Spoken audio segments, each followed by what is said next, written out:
Christmas. We wish you a Merry Christmas. That was awfully nice of them. That was number 30, Donald Brown.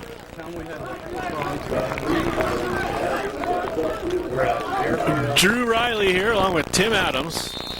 And we were watching the first quarter of the Oregon Thunderbolts taking on the Snohomish County Vikings. And technical difficulties parlayed the first few plays, but the Thunderbolts got the ball on their own 10-yard line after the kickoff and marched it out to about the 30, but now they're going to have to punt it away. And it looks like number 17, Rodney Brown, is going to lose yardage, and the Thunderbolts are going to net at least 50 yards on that punt.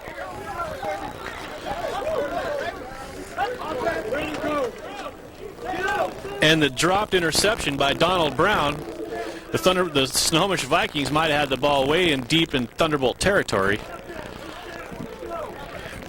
But instead, they take over inside their 20 at the 16-yard line.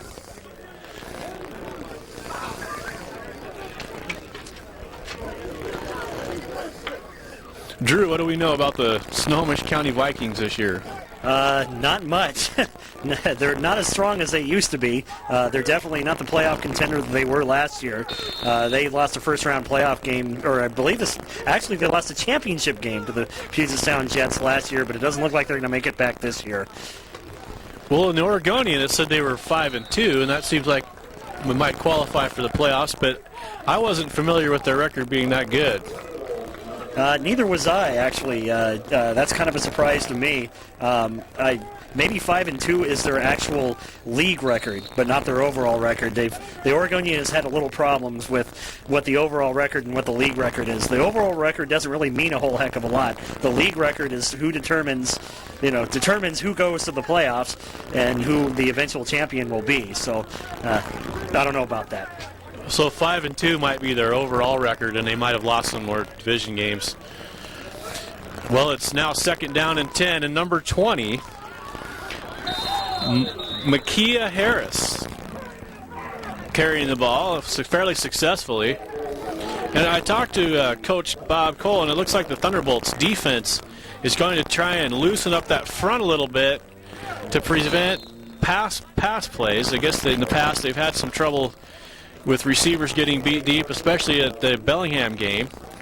And so now they're going to give up a few more running plays and try and prevent the big play. Van Velarde got hurt. Number 10, Van Velarde, out of the game. In place is Calvin Armstead, number 35. Anthony Davis around the corner tried to make the stop, but he got run over, and so then number 57, Aaron Dressler, had to make the stop, and they got 5 yards on that play. Yeah, Anthony missed the first tackle there, and Dressler cleans up. But apparently, Snohomish has a good running game here. They've managed to get very good positive yardage on their last 2 plays. Number 10, David Broussard, is the quarterback, but we haven't seen much of him yet. He seems to just be handing off the ball mostly to Harris. 2nd down now, 2nd down and short 5, and trying to sweep outside again. Tracked down from behind by Nathan Berge, and that play won't get much, maybe a couple yards. But Berge from the backside before Harris could get around the corner. And that was a good job by Berge, Studley, as we know him, to get that from the backside. And he hasn't played a lot lately, but now that we have him back, thank God. Well, and the Thunderbolt defense also boosted by the presence of number 45, Kenny Land, and Van Velarde, I think, and that with the coaching changes, adjusting the defense has really beefed up this defense. Ball on the ground this time. Thunderbolts trying to get in there, but I don't think they're going to recover the ball.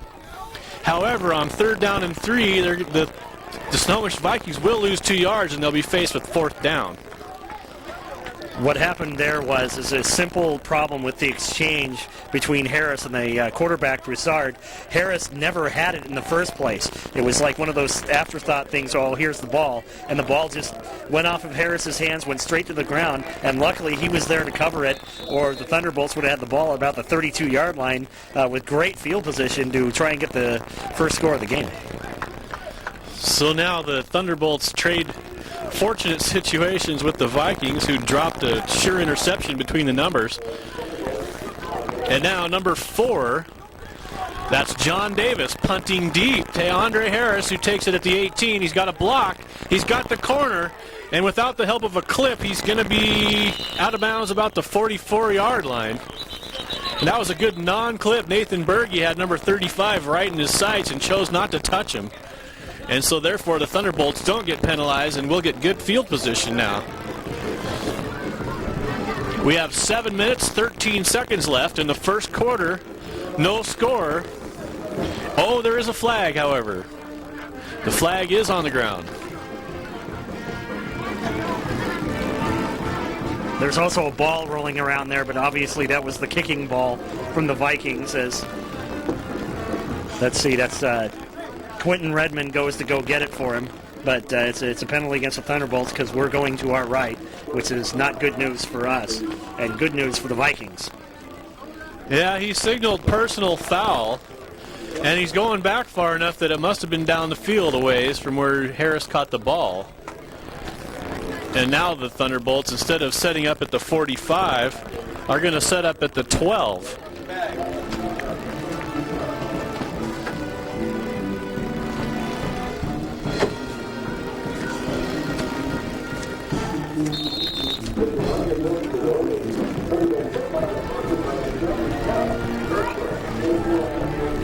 So 1st and 10 Thunderbolts now at the 12.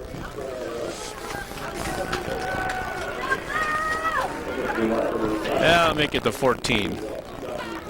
Handoff inside to Bell. Glenn Bell, the fullback. And it looked like he tripped or stepped on somebody's foot and lost his footing and only gained about a yard. It looked like he had a hole there. And he also lost the ball, but luckily he was right there to fall on it. And the official came in anyway and said that he was down, and the ground caused the fumble after the contact by the defensive player. So, but they actually get a yard, or mostly a yard out of that.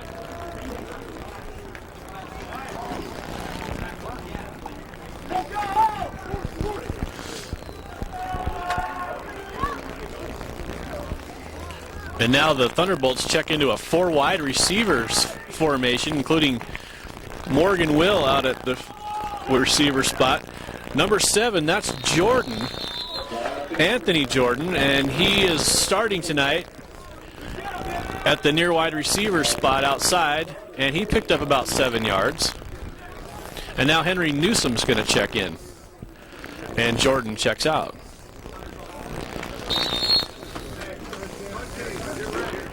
And it's nice to see the apartment, Matt Matthews back at left tackle again. House, Jason Lang, screwed up his back, and he's going to be out for the rest of the season, which I think it's unfortunate, but we still have a very huge offensive line.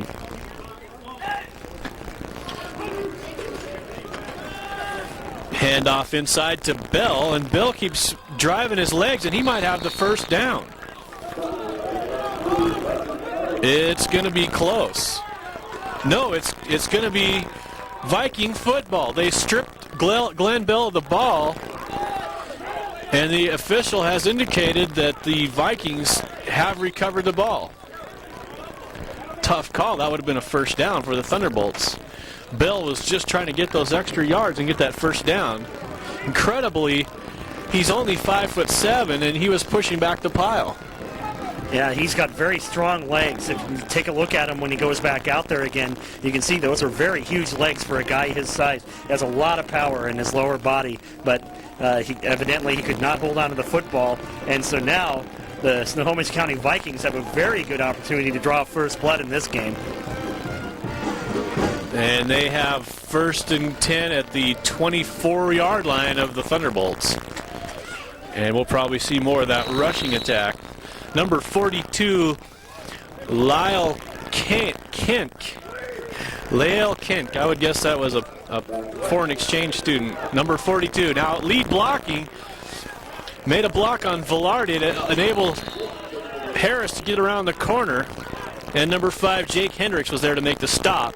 But once again, the Vikings get 5 yards on their running attack. Lael Kink, number 42. We haven't seen him with the ball yet. He's been a lead blocker. They've been handing the ball back to number 20, Makia Harris. So now it's going to be short 5, second in the short 5 for the Vikings. Hand off to Harris. Oh, and 59 walked right by him. Ran right by him. That was James Hilliard, and he didn't see the ball carrier when he stepped right by him. And Harris exploits the hole for almost 10 yards and a first down. It'll be first down and 10 at the 11-yard line for the Vikings.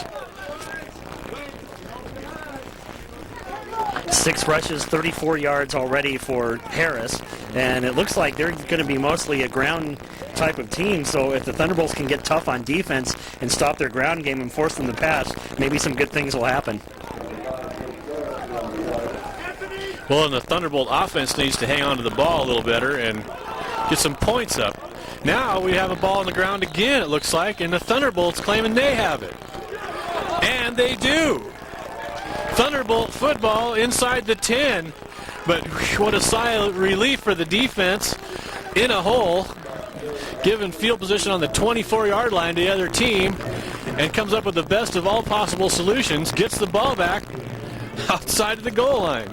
And that was just like the last fumble that Snohomish County have. Again, if you're taping this at home, and we hope you are, you'll see that when Kank, or whatever his name is, tries to get the ball, it just bounces off his hands, almost as though like these guys haven't practiced or haven't played very much together, and they're just not making connections here.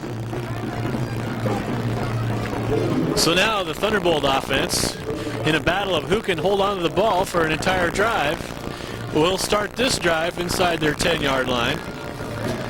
And number 11, Calvin Simpkins, is the featured tailback. Handoff was inside. You didn't see it, but it was to Glenn Bell, and he's churning those mighty little legs for another 6-7 yards, along with that push from the huge Thunderbolt offensive line.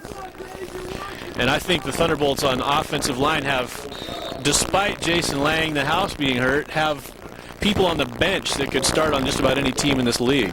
Absolutely. They're definitely big enough, and they're quite good enough. And as we've seen all year long, Coach Lutu, the offensive line coach, does rotate them, and he will use different people, especially in this heat. Now, it's not as hot today or as humid today as it usually is, so maybe there'll be less of that. But definitely, you're absolutely right.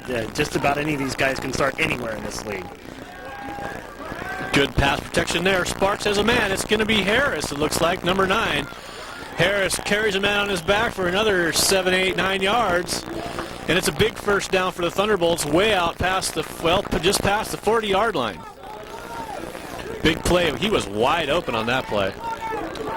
Another instance where you play that zone defense, and as we've alluded to before, zone defenses are tough because any good quarterback can pick apart a zone defense. And all that Harris did was he went to an open area, waited for the ball, caught it, and then started running with it, and they got 24 yards.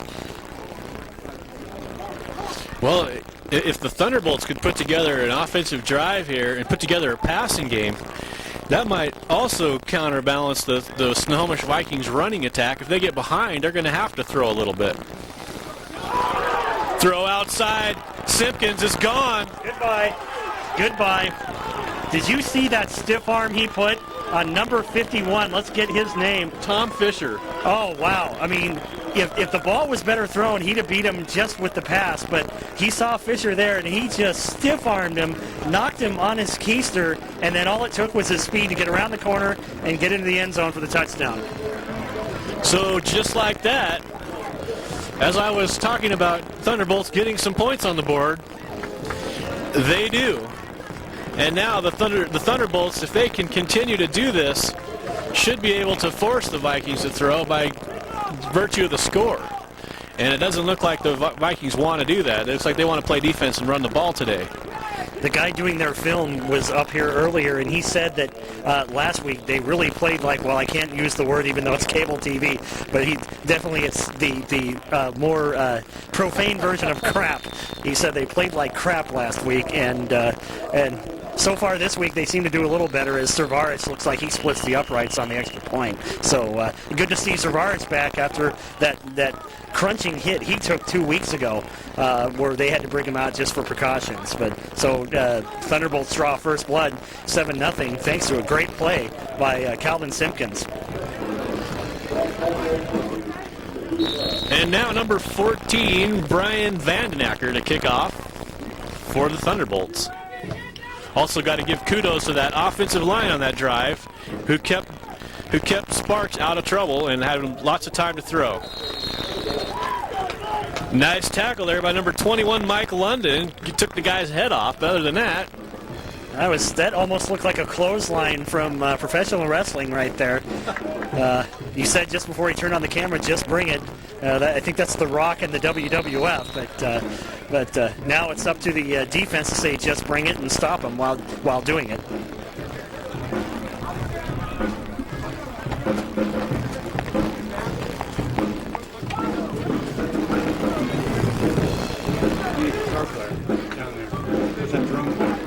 Release the pace.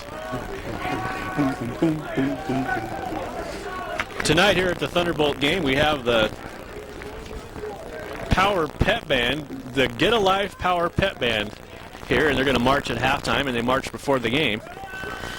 Pressure by Davis, gave no time to Broussard to throw, and he was intended, his receiver was Scott Soden, but he just didn't have time to get rid of that ball. And that's something you like to see out of the Thunderbolts pass rush. Give the quarterback no time to throw like we were used to seeing them do all year long.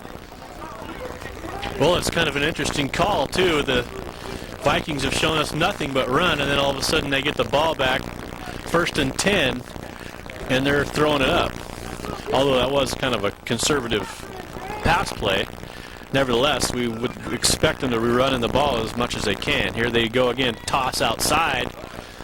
Nice move by number 20.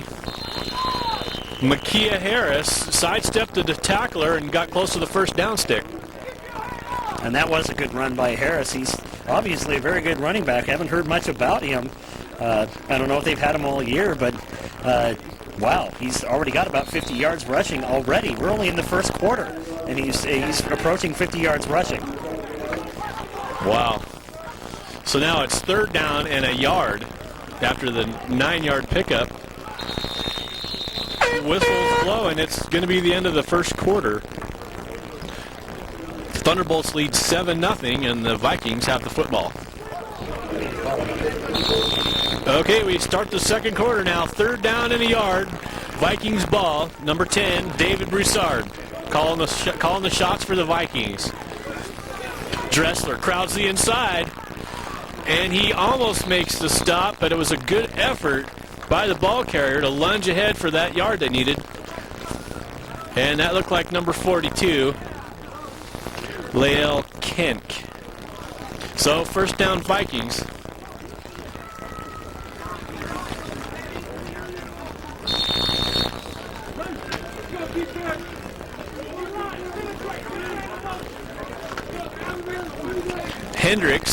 Jake Hendricks, and number 45, Kenny Land. Hendricks is number 5, are the 2 corners. Anthony Davis and number 10, Van Velarde are the 2 safeties. Davis is number 39. Again, a blitz inside. And carrying the ball just outside is Makia Harris. Got around Nathan Berge and then got ran down from behind. It's going to be a gain of about 3. It'll be 2nd down and 7. And the coach of the Thunderbolts said to watch the defense, and because they're going to concentrate on stopping the pass first, although the Vikings haven't shown a lot of pass. Not at all, and maybe they'll have to switch after that pass. It seems like they can get in on the quarterback passing. They just need to concentrate on stopping the run.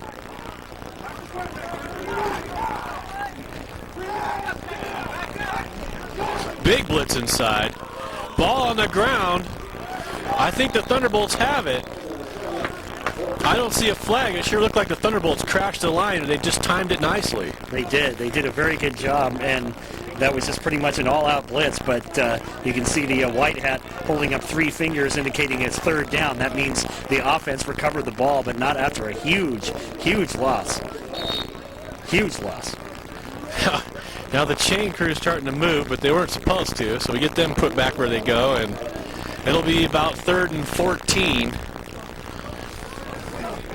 And that's one way to stop the run. Send the house up the middle. Of course, if they had run outside, Thunderbolts might have been in trouble. And ball on the ground again. The quarterback couldn't get the handle from the center. I guess number 55, Lonnie Bowden, gets the credit for the tackle. Or if it was 58, Kellis. All he had to do was pat him on the head because he was down with the football. So another loss of 4, another 5, and it's going to be the Summer's Viking punt team. And this is kind of surprising to see so many problems with exchanges and handoffs. And I mean, it seems like the quarterback has problems giving it to the running back. The center has problems giving it to the quarterback. How in the world can you win a game if you can't even get a playoff properly?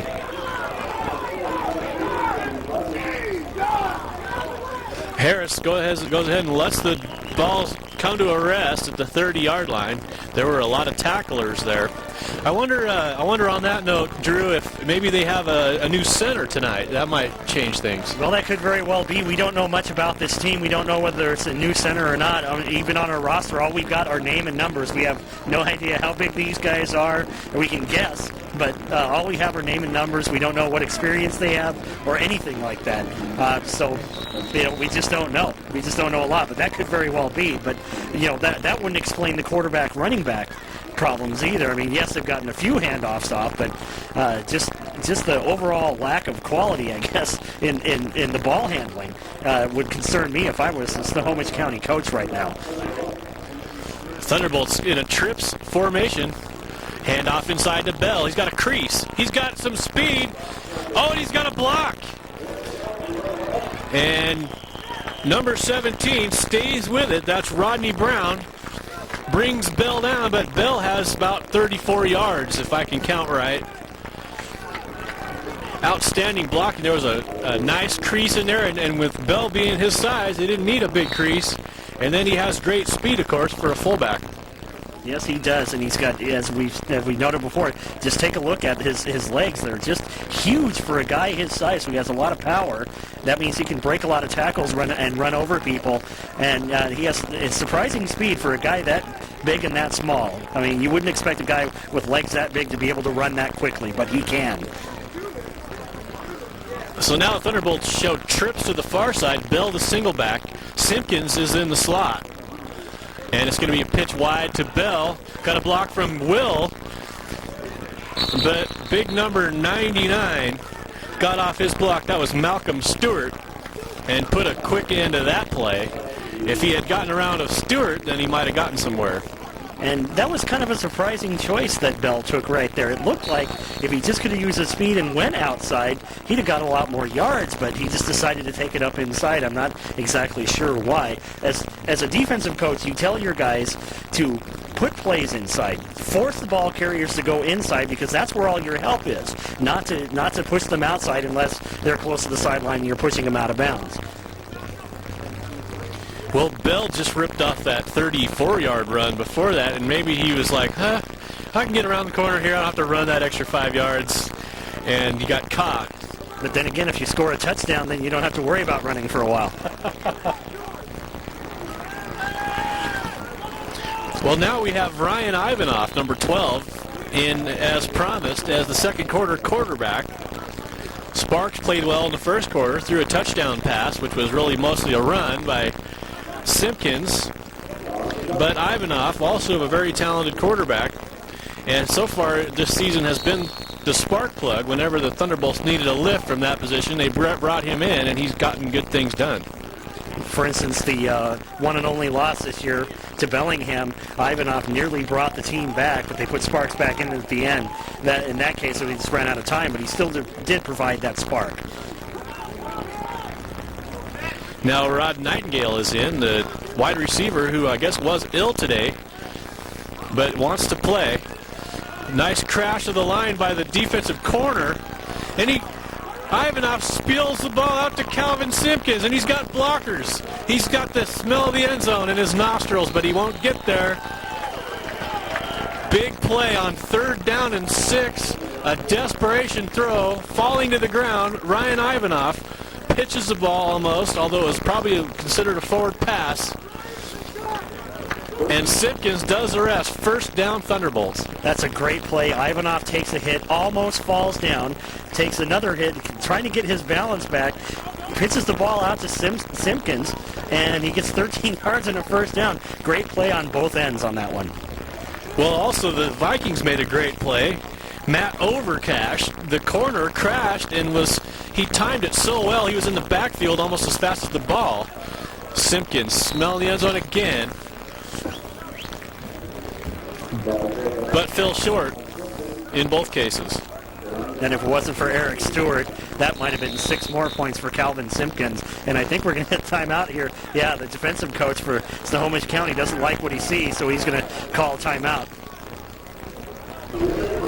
Now it's going to be 2nd down and 6 for the Thunderbolts after the defensive timeout. And what do you suppose the coach wanted to discuss down there, Drew? Probably, well, one thing, you have 3 timeouts in the first half, why not use one? And secondly, you don't like how things are going, so maybe stop the momentum here. Henry Newsom, number 32, and Anthony Jordan, are number 7, are the 2 wideouts. Ivanov looking for Morgan Will, who got a hand up, but the ball was well overthrown. Will unable to bring it in, and the momentum seems to have slowed. 3rd down and about 6 for the Thunderbolts. It'll be interesting to see if they can't get a 1st down here, whether they try Servarich with a field goal, because I'm sure they're well within his range. But we'll just see if they can get a 1st down here first. Well, I would hope if they do, they keep the ball somewhere near the center of the field and not stray out to the hash marks, because that creates a very difficult angle for the kicker down that close to the goal line. So 3rd down and 6. Ivanov pitches outside to Simpkins. Simpkins, 1 man to beat, and he's beat him. And it's number 51 again. Tom Fisher, the go to the last touchdown play.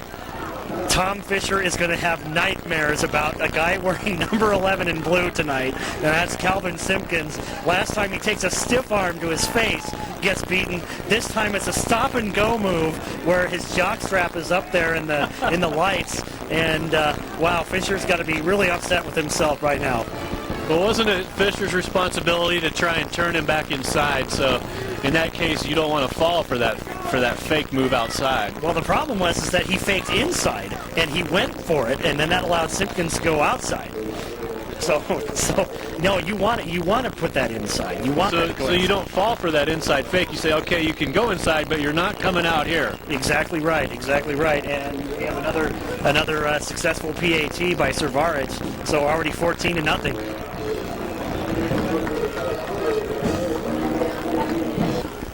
And number 14, Ryan Vandenacker, to kick off again, has a big leg. It's like number 20, the running back, and number 32 is going to handle the kickoff return charge. This is Eric Stewart. Stewart's got to move outside. It looked like someone got his face mask and slowed him down, but hey, at least it isn't a touchdown. Yeah, that was the old reverse. Went one way, and then they handed off to Harris, and then somebody got the incidental face mask. I don't think it'll be the 15-yard variety, but they'll get an extra 5 yards out of that. So it looks like the Snohomish Vikings will take over then at the 36-yard line. We have 8 minutes, 41 seconds left in the first half.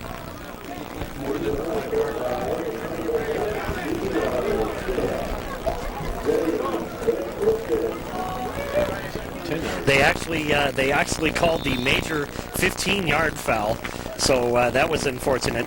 But at the 45-yard line, that's where the Vikings start.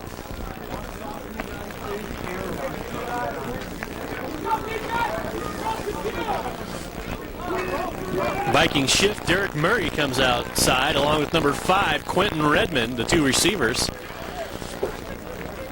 And it's going to be a pass outside to Derek Murray, and he's unable to hang on, and if he did, it would have been a pretty awkward catch. Would have had trouble turning and running with that football. And again, you can see not much time for Broussard to throw. And I think now they're going to have to throw a lot. They're not going to be able to rely on that ground game, and this just may snowball into an even bigger problem for the Vikings. If they have to throw, they look like they're in big, big trouble. 2nd down and 10 after the incompletion. Number 5, Quentin Redmond in motion again.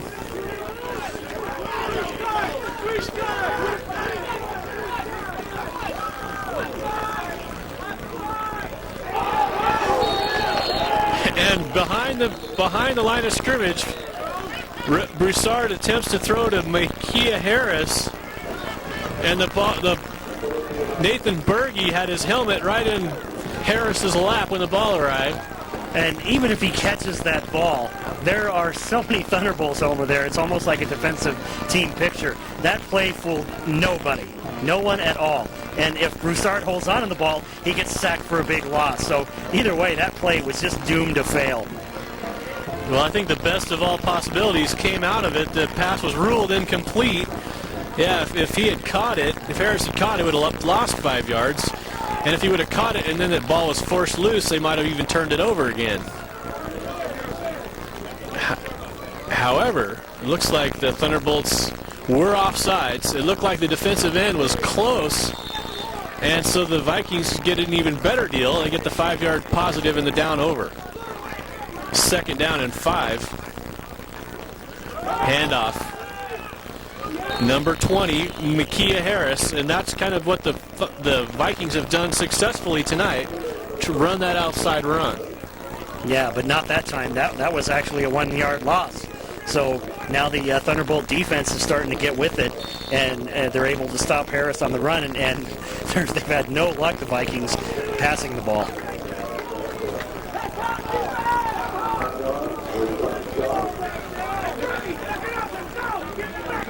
The center, we were talking about the center for the Vikings. He looks very smallish. I'm going to try and get his number for you later. He looks more like a defensive back size person. Quick pass outside, picked off. Jake Hendricks, number 5. And he's got a host of Thunderbolts to get him to the end zone. Dives in for the touchdown. Sorry if I leaned in front of the camera there, but I wanted to see that too. Big defensive touchdown, and all forced by that huge pass rush. Broussard had nowhere to go with the ball. Well, and he really didn't. I mean, he tried to overthrow his receiver to get rid of it, and there were so many Thunderbolts around there that he didn't throw it hard enough. He couldn't throw it over Hendricks' head, and Hendricks takes it back 50 yards for a touchdown. Kind of looked like there was about 20 different Thunderbolts on the field that time. There was a bunch in the backfield and a bunch in the defensive backfield. And you know that's what it looks like to the offense of the Vikings. When you see everybody around like that, it looks like they've got 50 guys over there. What are you going to do? You know, when you don't see guys in your own, in your own uniform color around there, you got to be thinking there's got to be 50 guys out there. So now number 20, Servarich, in to attempt his 3rd extra point, and he nails it. Perfect. Right between the uprights, over the flags. So now it's 21-0 Thunderbolts. And Thunderbolts looking like the first, second place team in the Northwest Football League that they are. The Thunderbolts, of course, have a chance next week to take over sole possession of first place when they face the Puget Sound Jets. That'll be a road game. But the Jets, who are undefeated, and of course the Thunderbolts did lose a game, but if they were to beat the Jets, then they would both have 1 loss. And of course they would have the head-to-head advantage over the Jets. And that's, of course, assuming that the Jets and Thunderbolts could win their last games. The last Thunderbolts game of the year will be at Multnomah County. That's at Jefferson High School against the Multnomah County Bucks, who have made a bit of a late run themselves to try and get that second playoff spot, which is basically means a first-round home playoff game. Only the first place team gets to host 2 if you win that first one, and that's why being first place is so important.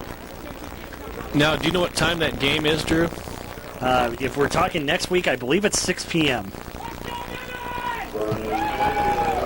No, that wouldn't be next week. Next week is the Jets. And then the Multnomah County game will be after that. Number 20, Makia Harris gets around the corner, has a nice kickoff return. It looks like the Vikings are going to be starting at about their own 40-yard line. Yeah, I'm not exactly sure when the Bucs start their home games. I think it's 6 o'clock, but then again, we've seen 4 o'clock starts and 2 o'clock starts, and we've seen everything in this league. So I guess we can't take anything for granted until we get the, quote, official word from the powers that be. Well, we will know hopefully by next week, so we can announce when that game will be, because, of course, Thunderbolt fans can come on down to Jefferson High School. It's probably closer to Portland than Hillsboro is. And, of course, it'll be a big showdown. A lot of rivalry. A lot of the players, I understand, on that team were former Thunderbolts. And inside run, Berge was there. Berge had his hands on almost on the football when it was handed off.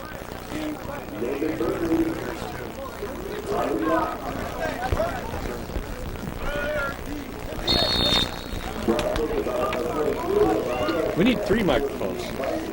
Yes, there are a whole host of ex-Thunderbolts, including the owner, Shay Dean. Remember Deshavian Dean? He's the owner of the Bucs. There's Calvin Griggs, Victor Winsell, Mark Barlow. I mean, there's just so many of them. I can't even list them off now. We don't have enough time. So now second down after no gain, second down 10. Vikings slant across the middle. The big fullback. Actually, I think that's the tight end, number 43, Scott Soden. And he was unable to hold on, and if he did hold on, it looked like a Thunderbolt was holding on to him. And again, you can see there is all kinds of blue shirts putting all kinds of pressure on the Vikings quarterback, Broussard. Obviously, this is not what they want. They don't want to be passing, but they pretty much have no choice. They're going to have to pass to get back into this game. And as you alluded to earlier, when you have a run-dominated offense, falling down 21 points does not help, because then you have to pass, and if you're not good at it, well, it's only going to get worse, and that's what's happened so far here in just the first half of this game. New face on the defense, number 41, Jeff Jones in at linebacker. Broussard looking for someone to throw the ball to. He's got number 5, Quentin Redmond, and he's right at the stick. Depends on where they're going to mark it, and it's going to be a first down. Nice play by the Vikings. If they can keep it up, maybe they can move the ball a little bit here. Well, he was pressured again, but luckily somebody was just open for him to get the ball to him. So a little bit of luck there. I believe that's his first completed pass of the game. We have 5 minutes, 32 seconds left in the second quarter, and the Thunderbolts lead 21-0. Vikings first down and 10. Handoff inside, nowhere. Berge. It's 42 again. 42. Lael Kink. And he had number 88 stuck to his back as soon as he got the football. That was actually a 1-yard loss, so the Thunderbolts defense back again to their ways of forcing negative yardage. And after all those running plays that were successful, that got yardage earlier on, now they're not getting anything. Now they have to pass the ball and try to move it down the field. And the Thunderbolts sporting a couple new defensive linemen today. Actually, Pago Salou is an old-time Thunderbolt, has been around for years, and he's wearing number 95.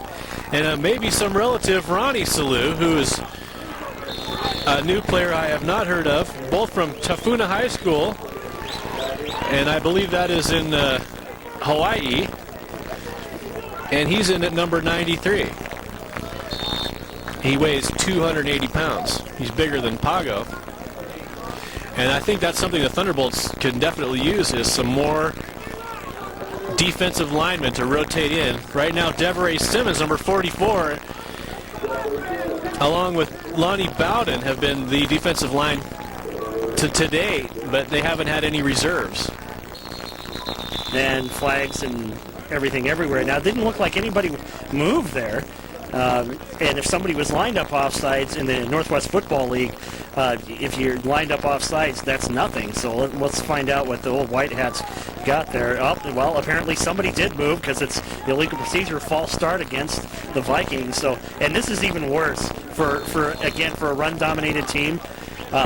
And again, as you can see, those two guys with the sticks are pretty much clueless here about what's supposed to happen. But now, for a run-dominated team, this is not what you want. 3rd and long, no, definitely not. And 3rd and 19, looks like the count. Big blitz. And they almost came up with it. The throw was kind of a wobbler, but number 22, Derek Murray, was there. And it looks like Van Velarde ended up getting hurt on that play. And that would be, again, for the second time. And again, Thunderbolt offensive or defensive line getting in and forcing a throw a little bit earlier than Broussard wanted to throw it. Be 4th down and 19, and the Vikings up to kick. Ball went straight up in the air. Nobody can see it. And it bounces kind of back into the field of play and down by number 31, Brian Johnson, at about the 27-yard line, where the Thunderbolts will take over. 1st down Thunderbolts, and it is at their 27-yard line. And we'll see if they can put some more points on the board. Double tight ends, Newsom and Will. And it looks like Ivanov's going to run. He's going to run for the stick, and he's got it. Forced out of bounds by number 9, Joel Anker. And what happens there is the Vikings are so concerned about coverage that everybody is down the field with the deep receivers. Once that initial wave of defensive linemen go past Ivanov had to hop over somebody. There's all that real estate, and he got more than enough, 11 yards, to get the 1st down. But there was just all that room. Just think if he would have had he has the speed of Simpkins or Bell, how many yards he could have got. But we'll take it anyway, 11 yards and a 1st down. Well, this Vikings team is kind of an interesting topic today. Last year, they seemed like the organization of the league. They had a coaching staff. They had like position coaches at every position. They had a fine stadium up there. They had a big crowd. They had T-shirts and hats. They had a big PA system. They had dancers. They had a disc jockey. And they really looked like the model organization. I mean, the Thunderbolts have been a pretty good organization throughout the years. But it looked like big money had been spent and invested on that team. And, of course, they were very successful last year. And I think another thing was we had a few people defect. Quite a few of their good players went to play either for Puget Sound or Bellingham, which helped Puget Sound. Of course, they were already the league champions. And Bellingham, a team that's in contention for a playoff spot and possibly even 2nd place. Ivanov looking to throw. Got a man, it's Will. He looks back and he catches the football right in front of number 9, Anker. Nice play by Will. And he threw it, well, it was well thrown. Thrown well enough that he could catch it. Where there's a will, there's a way. Ouch. And that turns out to be the case. 1st down and 10, Thunderbolts. Ivanov sees the blitz. Got plenty of time, though. Got Rod Nightingale. Nightingale turns back, trying to get upfield around the corner. He lost a couple yards, but he's still going to get the 1st down.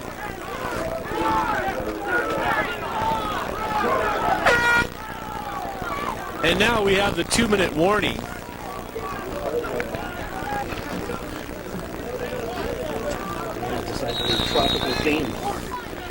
And it's 1st down 10 Thunderbolts at the Snohomish Vikings 37-yard line. Ryan Ivanov. And it looks like number 18, Lionel Simmons, in the backfield. Ivanov gets sacked.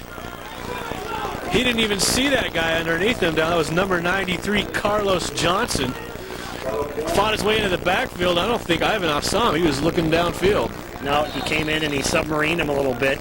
So that's a good job to get around. I think that's the first sack that I can remember that the Thunderbolts have given up this year. So it's going to be 2nd down and about 18. Ivanov looking downfield. Got number 9, Harris. Complete. Nice throw, nice catch. and then actually played well by the defender after the catch, number 30, Donald Brown, who tackled Harris immediately, but not until Harris had got the first down and moved the Thunderbolts sticks down to the 22-yard line. And now we have a timeout. Okay, first down after the Harris completion and after the timeout. I still don't know who called these timeouts. We've had, I think, 2. Ivanov looking in the end zone, fights off a tackler, and it's going to be Will. Ran up and took the ball away from number 9, Joel Anchor. Morgan Will with a big play. Wow. And again, Ivanov getting comfortable in the pocket. He had a little bit of pressure, but he moved away from it, and he threw the ball up in the air for Morgan Will, a very, very tall guy who had a very, very short guy covering him, and it's just fighting it out, and he finally got the ball. He had the 1-yard line. All he had to do was fall over into the end zone. That's all he did. Touchdown. Number 20, Mark Servarich, in to attempt the extra point.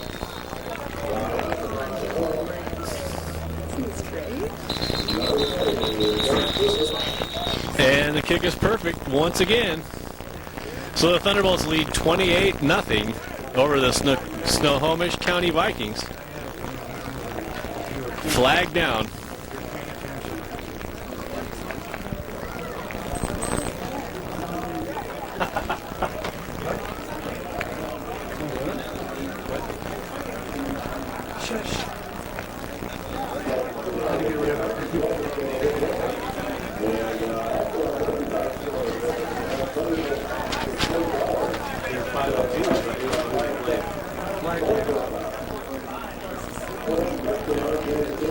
Well, they'll attempt the second kick from the same exact spot.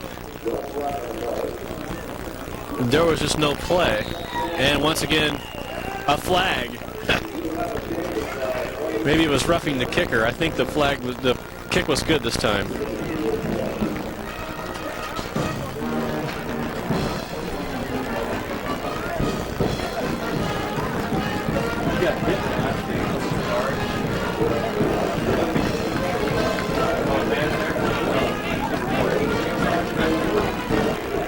The penalty was running into the kicker? Running into, not roughing the kicker. That's only 5 yards, and so Vandenacker will kick off from the 40. And he boots it past the white stripe in the end zone. And that's number 32, Eric Stewart. Still going, knocked out of bounds just barely by Calvin Armstead at the 33-yard line. Ryan Ivanov has been very impressive in this quarter. Almost going to be sad to see him go for the third quarter, as offensive coordinator Bob Cole is going with the alternating format here, where Sparks will play the first and third quarters, and Ivanov will play the second and fourth quarters. But he's directed the team to 3 touchdowns and made quite a few good plays himself to get those touchdowns on the way. So very good development, and I liked how sharp the Thunderbolts eventually got after having a week off, considering what happened last time after they had a week off. Now Nathan Berge, number 88, playing nose tackle, which is not where we usually see him inside there. Ball's thrown deep. Caught. There was contact. Anthony Davis on the coverage, but number 22, Derek Murray with the completion. And it's a big play, the first big play for the Snohomish County Vikings today on offense. Wow. That was a pretty good play. It looked like there was a little bumping going on there, a little contact, but did a good job to catch the ball. And the Vikings are in hurry-up mode as we have 52 seconds left in the half. In the shotgun, Broussard throws across the middle, intended for, I don't know, Dressler? Not sure. Yeah, well, I think actually number 5, that's who is that, Quentin Redmond? He was out there, but sometimes when you look and see where the ball went, you're wondering what in the world was the quarterback thinking, and maybe he was just thinking he was going to throw that one away and stop the clock. Well, he was successful at that. 2nd down and 2 with 47 seconds left. Pitch outside. And he's going to have to try and get out of bounds, or else they're going to call timeout. That's Harris. And he gets back to the line of scrimmage for no gain. Nice play by the defense. Number 54 out there, Carl McCray. And it will be timeout, Vikings. Now I'm dancing. Okay, 3rd down and 10 with 33 seconds left. Vikings trying to get on the board. Broussard in the shotgun. Got the ball. Big pressure. Light throw. Good coverage. I don't know if number 22 Murray would have gotten anywhere if he would have caught that ball. And it was one hop to Murray. Not a very good throw. I don't know how he couldn't get that to him, but maybe it was a good thing because you're right, he wouldn't have gotten anywhere if he'd have caught that ball. And now it's just 4th down, and I think they're going to go for it here.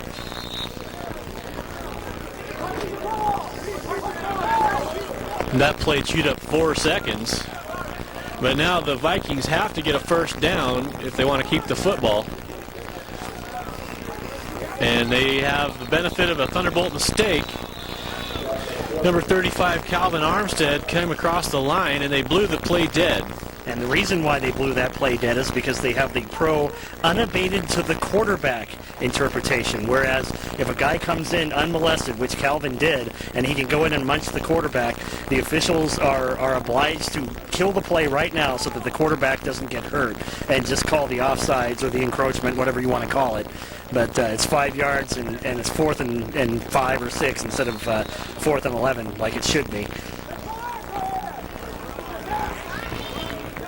And, of course, no time elapsed. And it looks like Thunderbolts are going to be offsides again, and there's the flag. But this play is going to be happening. And Anthony Davis, up to the challenge that time, broke up the play and almost made the interception. But it will come back, and the Vikings will get another chance. But like you said, it was 4th down and a little bit more than 5 because they lost a yard on that running play, or a half yard or 6 inches or something, but it won't be a 1st down. Exactly. It'll be 4th and short now. And so now that gives the Vikings a chance to run, but I can't see how many timeouts that they have left. Can you even afford to do that? I think maybe they have to take another shot or 2 at the end zone here. But if they have a timeout left to use, they might want to try a running play, get the 1st down, use the last timeout, and then go from there. It's 4th and about 6 inches. 18 seconds left in the half. And the quarterback Broussard not in the shotgun this time. It kind of looks like he's going to want to sneak. It is a running play, and it's going to be a big running play. Nicely run by number 20, Makia Harris. Took it outside, and it looked like he was going to maybe get to the house. But the Thunderbolt defense caught up to him and brought him down outside the 20-yard line. And, of course, the Vikings must have had a timeout because they've called one. Exactly, and that's what I figured they would do is run for that 1st down, get a fresh set of plays, and then if they had any timeouts left, which I'm not sure if they do, now they may not have any, but definitely get that 1st down, get the fresh set of plays, and then take your cracks at the end zone. But again, they're not that good of a passing team, and you're not close enough to run the ball 4 times. So, and you don't have enough time to do that anyway. So now they're going to probably have to rely on the pass to get in the end zone. And we don't have sizes on these guys anyway. Number 75, I was curious, he's the center. Looks awfully small on that offensive line, as does number 88. He almost looks like a tight end. A couple of maybe 230, 225, 230, maybe 240 guys. Kind of small normally on the offensive line these days. Broussard looking in the end zone, got a man. And he overthrew number 80, Ryan Ross. And we're trying to get to, that was Kenny Land who almost came up with the interception. But, and Ross was open. He was wide open. He just overthrew him.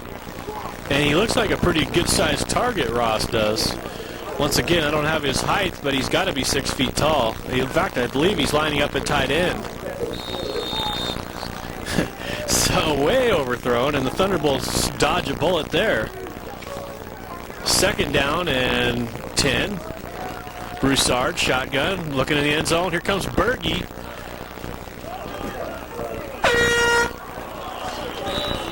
In and out of just about everybody else's hands, the receiver first, and then Kenny Land, but finally it's batted to the ground. It was Ross again. It went in and out of his hands, went out of Kenny Land's hands, and it falls harmlessly incomplete as the half has now ended.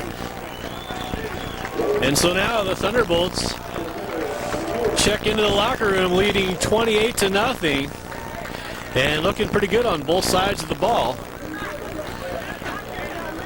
offensively and defensively.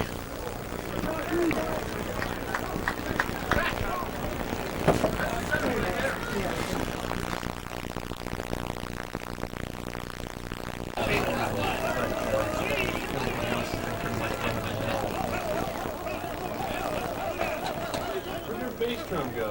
He was out the beginning of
And we await the kickoff to start the second half. Brian Vandenacker is ready to do the duties. 28-0, Oregon Thunderbolts have the lead.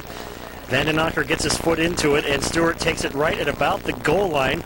He's going to try the right side, and, well, actually he gets to just to about the 20 before he stormed under by many, many, many Thunderbolts. He might have even got to the 22-yard line, but somehow you get the sense right now that maybe that was slightly a bit too late to get such a good return. They're down 28-0, and as we've seen so far, Tim, they've been able to move the ball on the ground, but that's only when they were close, and we know that if they try to move it on the ground, it's going to be problems because they're down by 4 touchdowns, and they probably don't have enough time left in the game to do that. Well, the Thunderbolts will get a chance to work on all their defensive and offensive depth then if the Vikings can't make a run here, can't get back in this game. It'll be a good tune-up game for the Thunderbolts. And they have some new players in their secondary and on their defensive line that could all use some extra work. This Thunderbolts team has really come along since we first watched them play against the Bengals earlier this year, first game. Yeah, and that just scared the wits out of us that day, just barely winning. And it was thanks to Studley, they did win that game. That could have easily been a loss. Almost just very much easily. And looks like they got about 5 yards on first down there, Tim. And they did. So now, second down and 5. Pitch. And it's going to be Harris. He's got some room to roam, but a nice play. I think that was Dressler, Aaron Dressler, number 57, closed the gap and put the Zach Thomas wrap on Harris for a loss of 2. And that's yet another good play from Aaron Dressler. Dressler's pretty much come up big all year long. And I guess they're only going to give him credit for a 1-yard loss because they're spotting it at the 26. But still, a good play by Dressler. And Dressler, very dependable, I think, an all-league linebacker this year. Well, he's 5'7", 220. That's why I compared him to Zach Thomas. He's not even 6 feet tall. But yet, he's in the middle there, and he just plugs all the holes for you. That kind of a player. Oh, man, I thought that was going to get picked off. And it was just thrown short. And again, Broussard's passing woes continue. As I turned the page over, I went through the stats, and it wasn't very good. 2 out of 13 with 1 interception for 41 yards and no touchdowns for Broussard in the first half. So I guess you had one more, 2 for 14. I thought that pass was right to Jake Hendricks, but you know how our angle's kind of skewed up here, and the trajectory of the ball wasn't anywhere near Hendricks like I thought it was. But now the Vikings on 4th and 6 going to punt. Nice pass or punt rush by Mike London. But the ball takes a friendly Vikings bounce, and it looks like they'll get about 20-something yards on that. Another high kick. And actually, we should update those numbers from Broussard. It's 3 of 15. He completed that first pass for 5 yards, but still not very impressive. Not the type of numbers you want. Well, now for the Thunderbolts, number 3, Wade Sparks is back. And he had Andre Harris open over the middle, although if Harris didn't catch the ball, right behind him was Rod Nightingale. But Sparks' pass, although it was thrown nicely, was on a rope, was slightly behind Harris and unable to catch it. There had to be some sort of a miscommunication there, because I don't think there's any way that Nightingale and Harris are running the same route with one guy 5 yards behind the other. So something happened there. Who knows what that pass was for, whether it's supposed to be for Harris or for Nightingale. But 2 guys in the same place, 5 yards behind each other. Something went wrong there. Well, Thunderbolts will try trips to the right this time with Glenn Bell in the backfield. Simpkins in the slot. And it's going to be an attempt to Morgan Will. And I think he caught that. And the officials are conferring, and let's see what they do. I think they're going to call that a catch. Let's find out. But it looked like what happened was Will caught the ball, and then he was pushed down to the ground, and then that caused the quote fumble. And as we know, one of the cliches of football is the ground can't cause a fumble. No, that's not exactly true, but in this case, it's a catch for Morgan Will. Well, it looked like he was kind of juggling it around when I saw it, and then all I saw was Scott's back, but after apparently the ball came out. Good enough for the first down. Thunderbolts at the 30-yard line, and it's Simpkins up the middle. He's got a crease, and it's going to take more than an arm tackle to bring him down. Simpkins close to the first down. Nice blocking up front. That was nice. I mean, he just had a huge hole to run through. Something we've seen a lot of from this 1-ton offensive line. And again, this is cruise time right here. This is where you work on everything. You make sure everything's fine-tuned, because next week's game against the Puget Sound Jets is absolutely huge. I mean, you're pretty much playing for the regular season league championship and the number 1 seed in the Northwest Football League playoffs. Second down and short. Simpkins got that and a lot more. Looking for the end zone. Couldn't get stopped. That was number 30. Donald Brown with the saving tackle, but Simpkins ripped off, 15 yards? Well, let's see. We started from the 22 and we got down to the 6, so that's pretty close. I'll call that 16. So down to the 6 means first and goal from the 6. Thunderbolts lead 28-0, and looking for some more here. We're in the third quarter. 9 minutes and 2 seconds left. And when Thunderbolts have had the ball this whole quarter, isn't that right? Yes. Well, no, actually, that's incorrect, because remember, they won the toss and they took the ball first. So Snohomish had the ball first, but they didn't have it for very long. And Simpkins was 4 rushes, 23 yards and a touchdown. Well, make that another touchdown right there. That was way too easy right there. So Simpkins, that's his 3rd touchdown of the game, because he had the big pass play, catch and run touchdown in the first quarter from Sparks. And he's looking like the MVP so far, at least as far as the scoreboard's concerned. I'll tell you what, in a couple of games ago, he was up there in the league scoring column, and he's got to be close to being number one in the league in scoring. He's just been scoring touchdowns left and right. Well, there was a bad snap on that extra point, but it looked like Ivanov put it down, kind of stood up and held it there, and the rush didn't come, so Savaric kicked it through. Well, Savaric stopped, like he didn't want to try, and Ivanov said, hey, I'm putting it down. Kick it, and he did, and it went through. There was no problem. Ivanov had more confidence in the play than Savaric did, but at least he kicked the ball through. And now number 14, Ryan Vandenacker kicking off.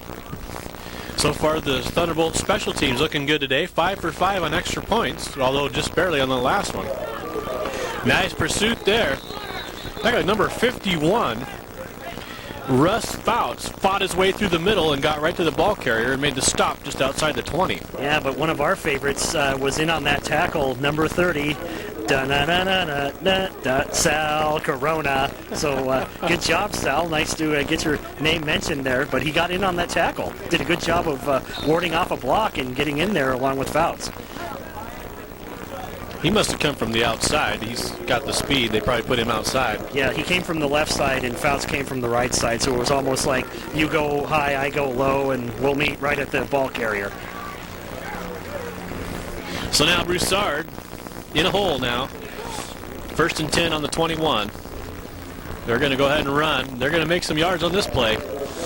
Harris tackled by Hendricks. I think he's going to be short, but he's got about 9 yards. Bring up 2nd and 1. I think Van Velarde's may have heard has got a slight concussion or something in the first half, and with the big lead, I think he's chosen to sit out the rest of this game. Which is not a bad move if you ask me. In fact, there's a lot of people that probably should sit out a lot and let the reserves play a lot here and get ready for next week. Inside run. Again, that was like number 20, Harris, who's trying to pad his rushing statistics, which seems to be the highlight of the Snohomish offensive attack today. Yeah, little consolation if you ask me. I mean, you're losing 35-0. I guess that's all you can do. You can go for moral victories. I think another thing they might want to do here is try and find a way to put some points on the board. I mean, it's one thing to lose, but it's another thing when you get shut out. And they had the ball deep in the Thunderbolts territory after a turnover and could not convert. And that's what that's what's got to make them mad more than anything. Carl McCray, number 54, a linebacker, says he's out of California. I assume that means the California Golden Bears, but you never know. Jumps the line. It's going to be 1st and 5 now.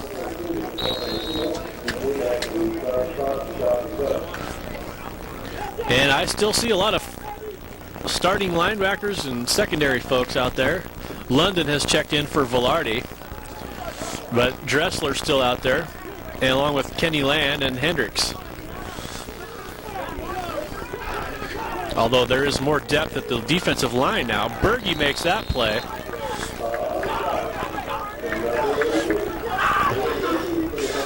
No gain, well, maybe a yard. Berge kind of looking for a unsportsmanlike penalty there. Gets a little excited, trying the junior Seau move. And, I mean, when you're up 35-0, you shouldn't need to be saying anything else on the field. Well, probably not, but, I guess they can afford to right now. And let's face it, he deserves some celebration, especially with the plays he's made this year. Yeah, and he's made some good plays this game. I don't know all this tackling statistics, but he's made some raps. He's also listed on the offensive depth chart, although they haven't needed him at this point. And Broussard's pass intended for number 80, Ryan Ross, the tight end, who we saw drop a couple potential touchdown catches at the end of the first half. But again, that ball not on target. I think it was intended for Dressler more than anybody. So now the Vikings looking at 3rd down and 4 at their own 39-yard line.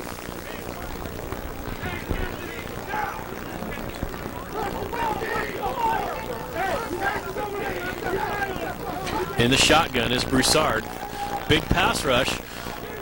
And it looks like number 44, Deveray Simmons, got the sack. He fought off the blocker in the middle of the line. I think it was the center. Got up and then came back after Broussard, chased him back for about 5 more yards, and then submarined his legs. That was a 10 or 11-yard sack. Maybe 12. Yes, 12 is correct. 12 is correct. Big 12-yard loss thanks to Deveray Simmons.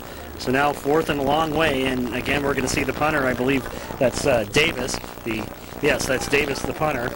And he's been around 25 yards a punt today. And he's been out there quite a few times, but it's around 25 yards he can kick the ball. And again, he gets it high. He gets good pursuit. He gets all of his coverage down there, but the ball just doesn't go very far. And, when you're deep in your own territory, you want to kick it further than that, but at least they have somebody who can get it out of there. So now the Thunderbolts get the ball in good field position at their own 44-yard line, and they're going to run the ball with Bell. Got some nice blocks. Simpkins out there throwing a block for him, but Bell unable to get through it all. Just too many people to contend with that time, but you might have heard one of the coaches down there saying, "Damn it, Bell," or "Damn it, Glenn, run, run." Maybe he thought there was a hole that Glenn should have exploited, but I think they're doing just fine right now. I think we can afford a lot of mistakes when you're up by 5 touchdowns. Well, I'd say a lot of mistakes other than the turnover variety. And the Thunderbolts would love to run the ball, and that's one of the things they do very well with that huge line. So it would be a nice tune-up to get that running game in shape. The passing game has been superb today with Ivanov but once again it's go for the throat, a nice pass, and Will's having a big game. Will's been a kind of what's the word I'm looking for? He's been a weapon on this team that they just haven't used enough. Sort of an unsung hero, sort of a secret weapon. Yeah. Maybe that's what you're looking for, a secret weapon. And Bob Cole has told me many times that he likes to throw to the tight end. He just doesn't like throwing screens. And that could be something that could help out next week against Puget Sound, because we've noticed over the years that Puget Sound does not account for the tight end in their defense, and you can burn them big time if you use the tight end. Well, the Thunderbolts fortunate to have a good pass receiving tight end. Oh, and look out, Simpkins getting outside, breaking tackles. What a nice run. He had he broke 3 tackles and finally fell down because his body was out of control. If he could have recovered one more time, I think he could have sprinted right to the end zone. But as it is, he picked up the first down. And how many yards? Well, he got 14 yards on that play, and so 14 yards on first down, you got to like that. So once again, it is first down. Henry Newsom checks out, and Jordan checks in, number 7. And the Thunderbolts playing offense as usual, not going conservative. They're running, mixing up the run and the pass. And it looks like Simpkins now will line up back at tailback. We've seen him a lot at the slot. Bell goes in motion, and these are some new looks we haven't seen. Fake draw to Simpkins, and now it's going to be a quarterback run. Sparks loves to run. He's got some wheels, and I guess he has a move or two. I think this is the most efficient we've seen the Thunderbolt offense this year, as far as yardage, as far as pass completions, as far as fewest mistakes, and of course on the scoreboard. I think once they score some more points, it'll be the most points that the Thunderbolts have scored this year, to my recollection, because I believe that now stands at 35, the second game of the year at the Panthers when they won 35-2. So if they score more points, this is it. This is the high game of the year. Well, and if I'm not mistaken, this is not a great Snohomish Viking team, but some of the teams that they've played, I think the Snohomish team is better than some of the teams they've played. Sparks up the middle again. Got the first down and more, spinning off tacklers. But anyway, this Snohomish team isn't that bad. They're kind of an average team in the Northwest Football League, whereas some of the really poor teams that haven't won a game yet this year, the Thunderbolts have looked better here than they did against the poor teams. Yeah, well, I think what's really hurt Snohomish County this year was the loss of, I believe, Eric Franklin played for this team last year. Now he's up in Bellingham. And there's guys littered all over the northern Washington teams, like the Jets and Bellingham, who used to play for the Snohomish County team. Because, as you said, they were really impressive last year, but they just lost too many quality players, and that's a flag there. And, well, I guess that's the end of the third quarter. On that last little melee was, you mentioned how good the Thunderbolts offense has looked this game. I was just trying to compliment that with the fact that this isn't the worst team they've played. They've looked better against a decent team than they've looked against some of the other poorer teams. Yeah, no, I got that. Yeah, I understand that. It's just that the fact we have to be happy about here is that now the offense is clicking on cylinders against a better team, like you're saying, but this is the correct time of year to have that happen. You don't want to get off to a great start and then peter off at the end, a la the Columbia Cougars, who are just falling apart at the seams. And this is good. I like this. And because Snohomish is still not a bad team, they just had too many defections, I think, of quality players to be that competitive anymore. Simpkins in motion. Sparks looking for the throw. Simpkins is open in the corner. He's going to go the other way. He's got Nightingale, and he throws it behind him. Sparks again off target behind the receiver's arms. And that's, I guess, I don't know, is that a trend? He seems to be throwing behind the guys with that. He sure has a pretty delivery on his football, though. Yeah, but, I would rather have the ugly-looking pass that's caught for the touchdown in the end zone than the pretty one that gets intercepted or is incomplete or whatever. I think most coaches to tell you that's all results-based. You want to see the results. You don't care how it gets there as long as it gets there. So now the Sparks and the Thunderbolts looking at 3rd down and 10 at the 13. They can convert the 1st down at the 3. And remember, Sparks was 4 of 6 for 101 yards and 1 touchdown in the first half. Sparks throws out wide to Harris. Harris looking for the end zone. Got a block. Arm tackle won't make it, and it looks like a touchdown. I'm looking for an official signal, and there it is. Harris, another weapon that the Thunderbolts haven't used much. He's a great kick returner. Throw him the ball in the backfield and let him run, just like Simpkins. And that was a good job of blocking up there. I believe that was either Simpkins or Nightingale that was tying up that guy and allowed Harris to get around and get into the end zone. And, of course, Wade Sparks collects his 2nd touchdown pass of the game. And we got number 20, Mark Servarich again. Ivanov to hold. And we haven't seen hardly any problems with the snapping today. We had a few problems with that last week. Yeah, and that's attributed to number 7 there in the middle of your screen, Anthony Jordan. Ever since he's taken over snapping duties, things have went well. So the Thunderbolts convert the extra point. And what is it now, 42-0? And that would be the highest Thunderbolts offensive output of the season. And, of course, the largest margin of, the biggest lead they've had all year long. Vandenacker almost 20 yards deep. He's going to take a big run at this football. Kicks off. Short. At least it's in bounds. It's number 80. Big hit applied by Kenny Land. And that whole special teams unit. Flag comes in. Maybe too big of a hit. Wow, what a hit.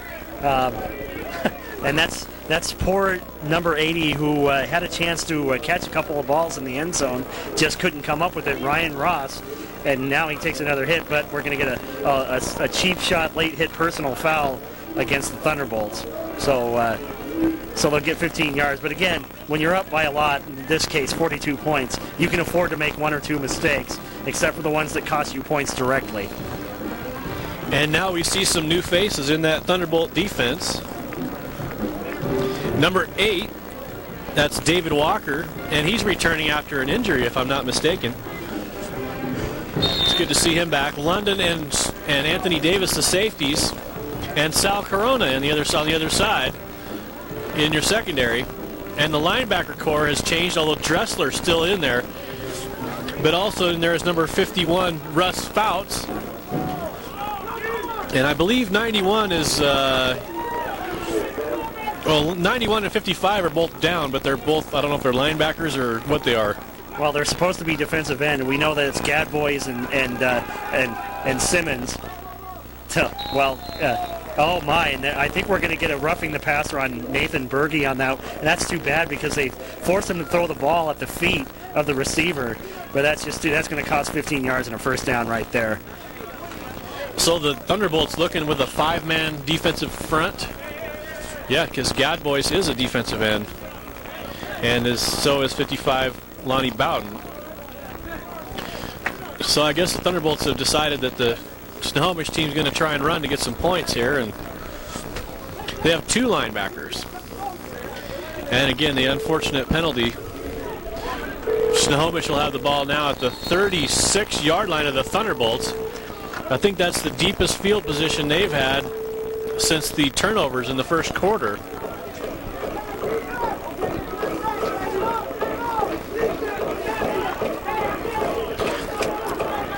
That's actually the second first down. They did get one on their second possession, but you're right, not a lot of offense.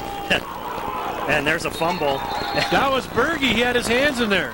And he atones for the roughing the passer penalty by forcing the fumble. And let's see who got on top of that. It was Greg Gadbois. So Berge atones for his defensive mistake and gives the ball right back to the Thunderbolts offense. Well, that worked out. That worked out better than their punter, actually. They probably wouldn't have kicked it that far. Maybe the wind would have helped them. First down, Thunderbolts. And we have 12 minutes, 44 seconds left in the game. We also have a new quarterback, Ryan Ivanov. We also have a new tailback, Lionel Simmons.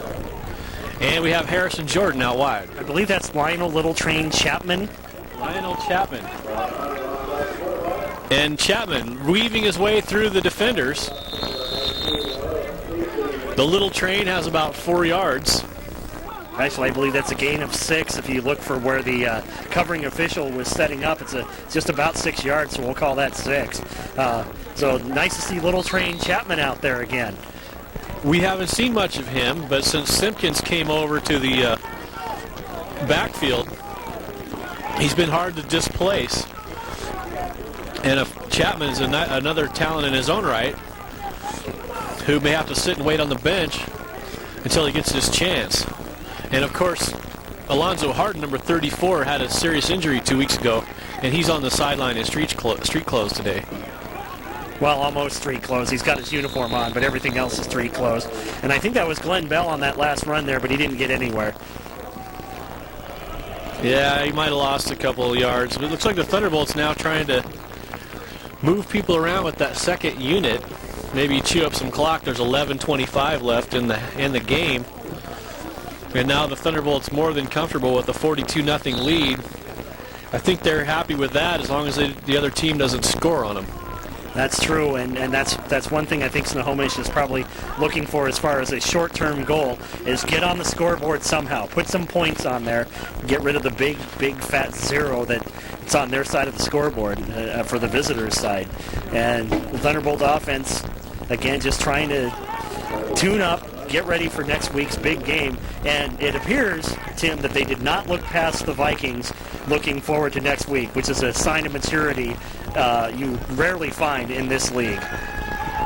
Ivanov has Will in the middle, and I don't know, it was just kind of the alley-oop that didn't quite work. The ball got near Will's hands, but he was kind of out of position to catch it. It was awfully close. It was a really well-thrown ball, considering. And, again, that's too bad, but we can't make too much about that because, again, they're up by 42 points.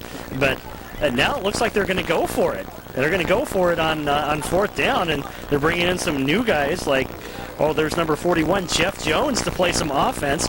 And they're bringing in some Chapmans coming in, and they're bringing in a couple of fresh offensive linemen. So what the heck? You're ahead by 42 points. You're close to the midfield. Why not go for it? Kind of looks like they spotted the ball about half a yard behind where it's supposed to be, where the 4th down marker is. So maybe they're having to go for 4th and 6 because the ball, maybe they're going to adjust it a little bit. It seems like it's back a little ways. Well, now they're just changing the football. Maybe they brought in the kicking ball, and then when they found out they're not kicking, they had to bring in the regular football. But that's Jeff Jones at fullback in front of Chapman. Ivanov going to throw. Got Will. Got Harris too, but Harris wasn't ready. And he wasn't prepared. He didn't turn around. It looked like number 48, Chad Clark, was there. Yeah, that was miscommunication right there. I think Harris has said that's your fault because you should have waited longer to throw it. But Ivanov was probably thinking, hey, all you need to do is get enough yards for the first down. And you had that, but you went too far. So, again, miscommunication. But again, I hate to keep saying it, but you're ahead by 42 points. You can afford to make mistakes like this. Next week, you can't.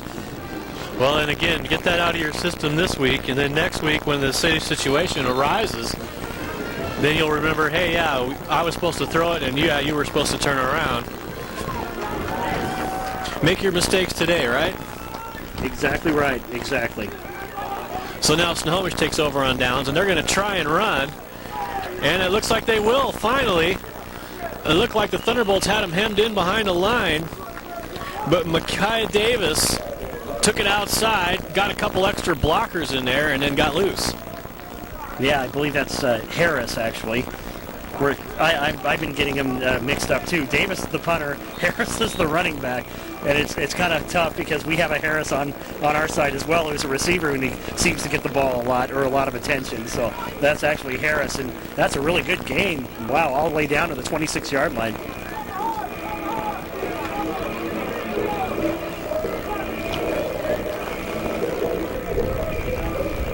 So now the Vikings looking to get some points up somehow, some way, maybe a field goal here. Pitch outside to Harris. Bergey's got him around the ankles. Nice play, but he did get a few yards, 3 or 4. And again, Studley playing like the man that we've expected him to play. Not much you can say about him. I think we pretty much ran out of superlatives to talk about. Well, I have one more. Okay, one more. The last one is Neil Clayson, who? Yeah, exactly right. And Neil Clayson was the defensive player of the year in this league. They have a point system where they rate defensive players, and Clayson was the #1 guy last year. He was a linebacker defensive end that played for this team, and unfortunately, it's almost scary. 26 sacks in the season at one point. You have to think it'd be really, really scary. How scary would this Thunderbolt team be with Bergey and Gadbois and Neil Clayson? Well, I think it would be another trip back to Marlboro. So the before-mentioned Neil Clayson ran off to Africa with his girlfriend at the time last year before the playoffs and hasn't been seen or heard from again. Well, there's half a sack for Bowden and Gadbois. Huge loss on the game. I mean, Broussard went back, and he immediately had the two guys who sacked him, Broussard and Bowden, or Gadbois and Bowden, all over him. Wow, that's just a huge loss. It was 2nd and 7, and now it's 3rd, and man, that had to be about a 20-yard loss right there. That was even longer than the sack earlier by Deveray Simmons, which was only 11 yards. So the defensive pursuit cutting into the total offensive yardage output of the Vikings. I remember last year the Thunderbolts at some point had more tackles for loss than the other team had for total yardage. And here again, the Thunderbolts putting on a real show today. That was a 13-yard loss. And there's a fumble, but Harris comes back up with it.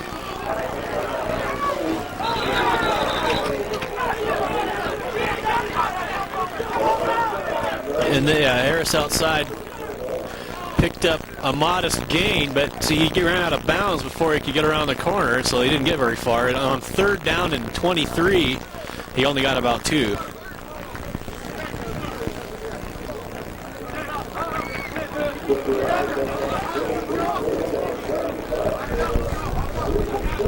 Thunderbolts lead 42-0, 5 minutes, 55 seconds left in this game. Thunderbolts looking ahead next week then to the first place undefeated Puget Sound Jets. They are this year. And a big showdown, and that will be a road game at Auburn Stadium. And I assume the time will be approximately 6 o'clock. I believe it's going to be 6, but they may go earlier. Wow, look at this. They're lining up for a field goal, and that looked like about a 53-yard attempt for, who is that, Mike Astley. And they just called timeout. They might try to break this shutout with a long field goal. But okay, 54-yard attempt, and there's a wind coming towards us, which would probably blow it to wide left. Kick was dead on the money, but it wasn't going to get there. No, about 7-8 yards short. That's pretty impressive considering he had to fight the wind, and that was from 54 yards out. So it'll end up coming back to where they snapped the ball, which I believe was about the 36-yard line. And so the shutout is still alive. And we still see line.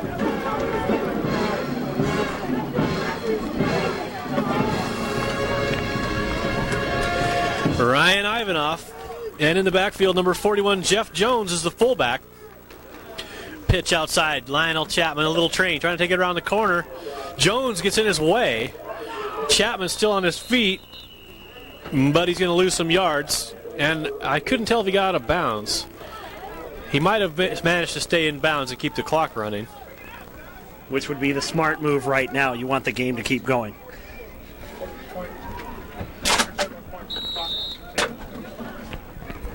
I guess we've gone into is there a rule that the clock will run after there's a certain score discrepancy? Apparently it is, but apparently we thought it was 35 week 2, our second game, but now it must be 42 because now we're running the clock continuously.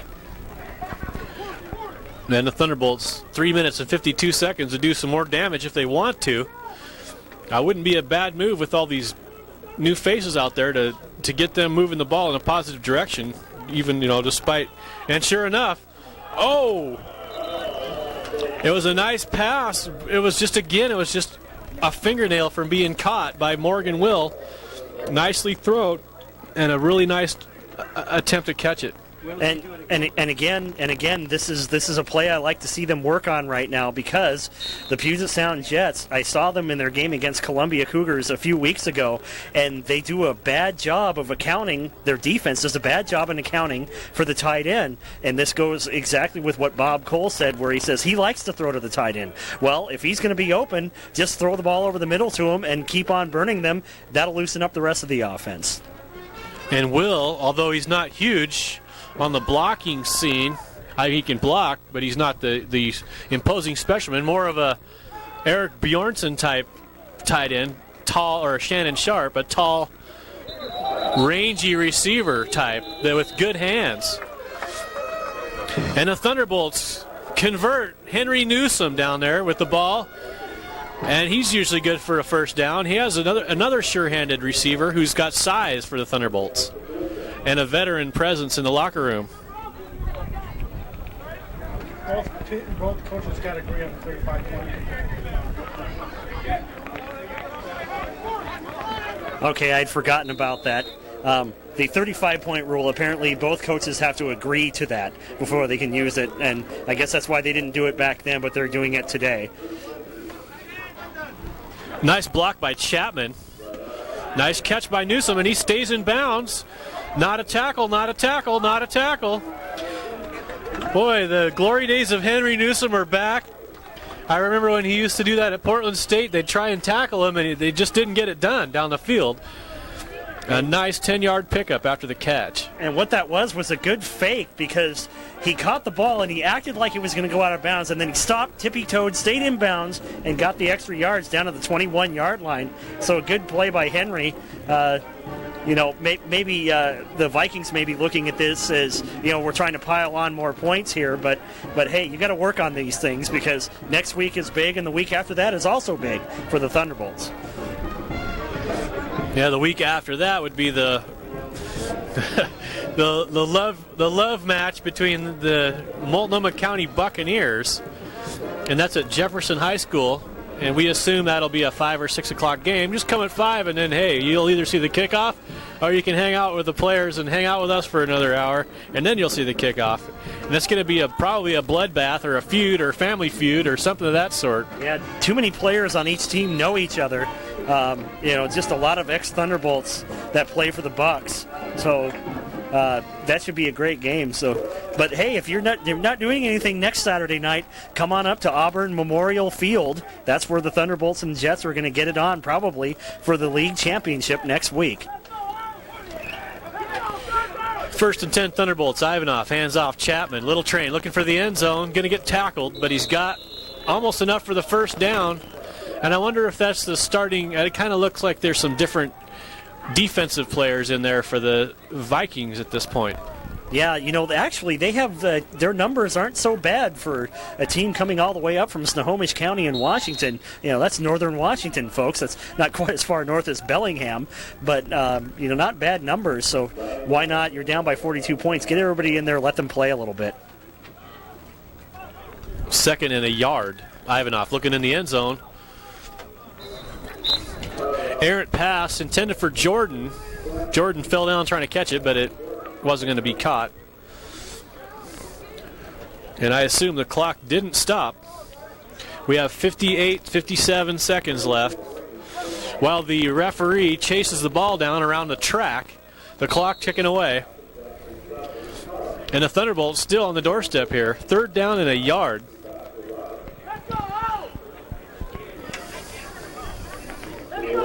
Up 42-0 over the Snohomish County Vikings. And what a sweet victory after the embarrassment that the Thunderbolts had at the hands of these Vikings last year.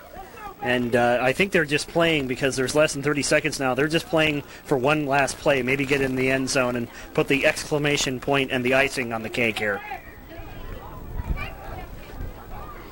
Ivanov fakes the pitch. Ball's on the ground. The defense is going to get it. The defense is going to get it.